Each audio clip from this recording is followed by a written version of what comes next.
Welcome to my review of the LEGO Star Wars The Mandalorian and Grogu Speeder Bike. It is set number 75436, comes with 58 pieces, and is rated ages 6 and up.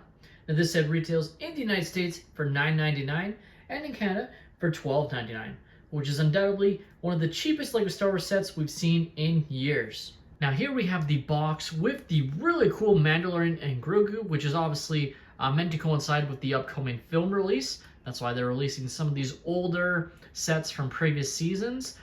In this case, this is based off of, I believe, both the first and second season of The Mandalorian. So you have Din Djarin riding with Grogu in the dunes of Tatooine here. Flipping the box around, and you have some shots of Mos Pelgo and a battle going on. Raiders, presumably. Doesn't really matter, but you have Mando shooting. You have Grogu looking at them. You have the main play feature of being able to place Grogu in the basket or bag there, which is pretty nice. And here we have the manual, as you can see, with a rendered image on the front. You of course have your QR code you can redeem for free VIP points. And in the back of the manual, you do have advertising of the other January 1st, 2026 wave here, as you can see, looking pretty nice. Here we have the extra pieces I was left with following the build, with, the only notable thing being an extra blaster for Din. Here we have our Mandalorian, Din Djarin, in his pretty standard Beskar armor here. We've gotten this figure quite often in the last few years, so nothing really special about him, other than his included cape here, which is pretty nice. Is a cloth cape. Definitely nice, especially since LEGO has been removing waist capes and whatnot, so glad that they decided to include it in a set at this price. Definitely nice. You can see the regular printing, which again is pretty standard for the Beskar Mandalorian, with the updated helmet print that fixes the original issue that everyone had with printing errors. Underneath you have Din Djarin's face print to represent Pedro Pascal. Looking pretty nice. You aren't given a hairpiece for him, but that's okay because obviously he doesn't take off his helmet too often anyways. Flipping the little cape here, you can take a look at his back printing. Looking pretty nice there. And next up we have Grogu, or Baby Yoda. Obviously very standard, the exact same one we've been getting for years. Apparently there will be a future mold in this upcoming year, but for now this is the same one, nothing special about it. Just on the standard baby LEGO baby molds there with a custom molded headpiece. So that you can pop off, and that's it. There's no opposability otherwise of Grogu here. And here we have the speeder bike in this set. So it looks very okay, definitely a lot more bare bones. It's actually a remake of a previous speeder bike that came in a set released a few years ago. I believe it was Trouble on Tatooine, which had Din Djarin facing off against some of the Tusken Raiders. So it's actually downscaled. LEGO found a way to downscale the speeder from that set, but looks very similar, and I will compare it later on.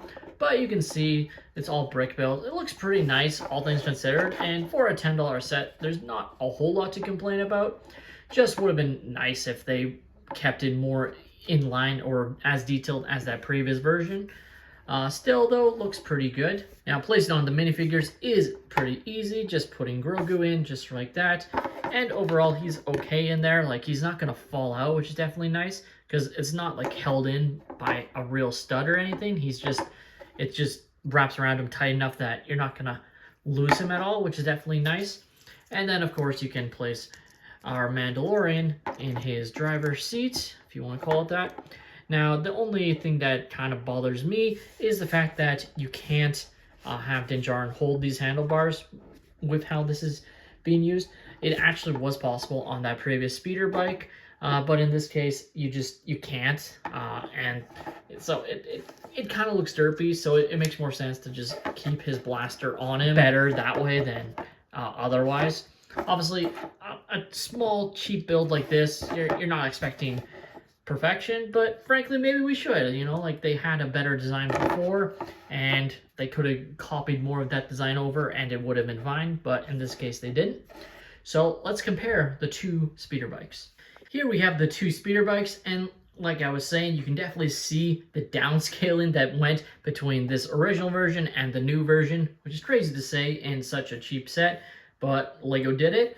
Obviously this one, a lot more detailed, has all of the same look, and even more play features of being able to place Din Djarin's hand inside of this sort of controls. You do have to do some maneuvering, but you can do it, as you can see there, compared to this one where it's just not physically possible.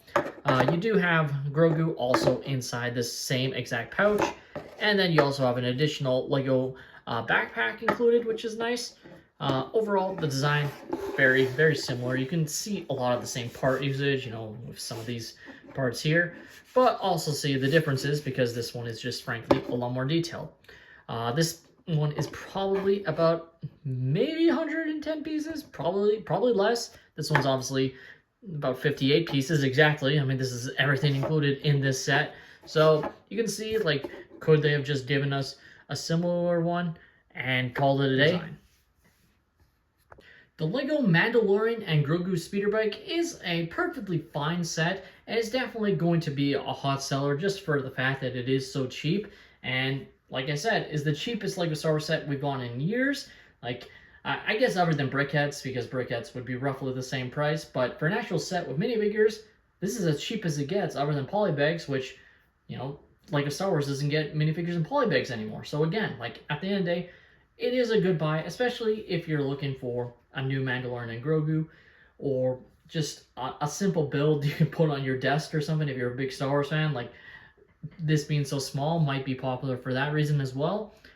At the end of the day, you're not going to go wrong picking up the set.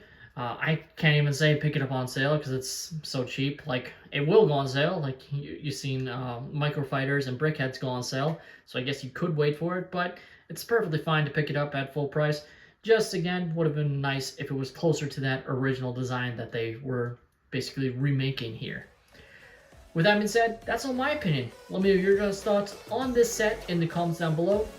This has been DJ Bricks. Please leave a like and subscribe if you have enjoyed, and have a great day, everyone.